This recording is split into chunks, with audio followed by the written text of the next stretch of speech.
This is my breakfast. Nutritious, tasty, and very easy to make. I'm going to start by taking 3 bananas and mashing them with a fork.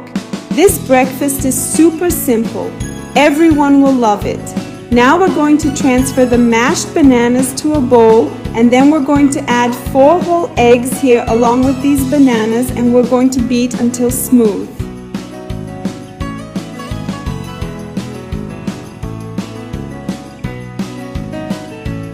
Now add half a cup of tapioca paste and stir again. Finally, add a pinch of cinnamon powder and stir again when the mixture is smooth. It's ready. Now let's grease the pan.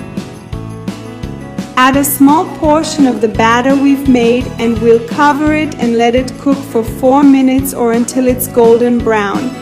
Then we'll turn it over and let it cook on the other side too. And do this same process with all the batter, and look how delicious it is. And if you like, you can even eat it with a piece of cheese or honey.